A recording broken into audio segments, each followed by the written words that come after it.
Tonight, new details emerging on the escalating military tensions between the U.S. and Russia. As Pentagon officials game out a response to Russian aggression in Europe, Vladimir Putin is now making some serious moves in the Caribbean. Our Brian Todd is all over the story for us. Give us the latest, Brian. Wolf, tonight, Putin is on America's doorstep with nuclear-capable bombers that can fly at twice the speed of sound. It's a bold move right out of the Cold War as the Russian president tries to establish a military foothold near American shores. A Russian bomber with an impressive wingspan touches down at America's doorstep. The Tu-160 has to deploy parachutes to slow down. Russian pilots, decked out in helmets and orange jumpsuits, climb out to a hero's welcome.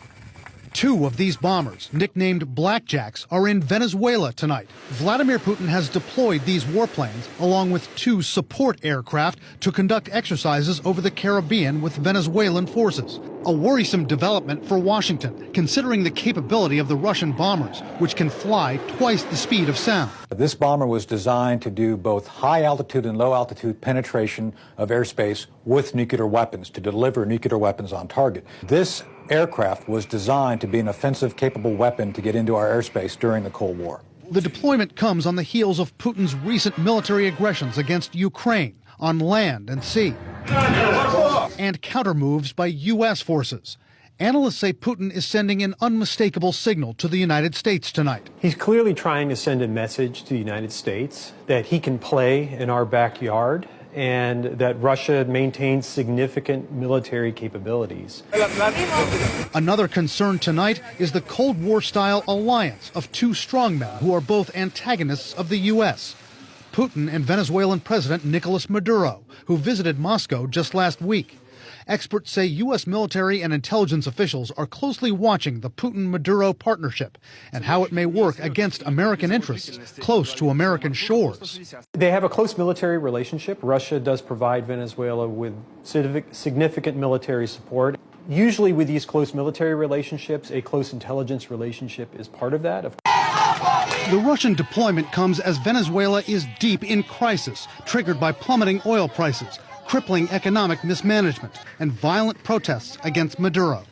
U.S. officials tonight are skewering Putin and Maduro. Secretary of State Mike Pompeo tweeting, "The Russian and Venezuelan people should see this for what it is. Two corrupt governments squandering public funds and squelching liberty and freedom while their people suffer." Putin's spokesman fired back. It's probably not very appropriate to make such statements when you were a country with a military budget so big that half of it could feed the whole continent of Africa. Analysts say none of this will stop Vladimir Putin from once again trying to gain a Russian foothold in America's hemisphere. Putin has made it very clear through his actions and through his commentary that he intends to reestablish Russia to the level of influence of the Soviet Union.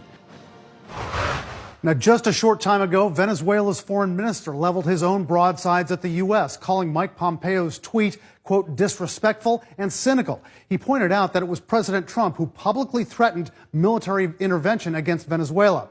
Now, analysts say we can expect military cat-and-mouse games to continue while those Russian bombers are deployed in Venezuela. They say U.S. forces will almost assuredly send out surveillance planes, possibly vessels, to shadow the Russians and Venezuelans. Pentagon officials will only tell CNN that they are monitoring these exercises. Wolf? And Brian, that will potentially give the Venezuelans and the Russians some intelligence of their own, right? Absolutely, Wolf. Experts say as U.S. planes and ships monitor these joint Russian-Venezuelan exercises, and the Russians and Venezuelans, well, they're going to gather intelligence on the Americans, on their spying and shadowing capabilities, and try to figure out how to evade them. This is the kind of cat and mouse that goes on, but it can turn dangerous in a blink.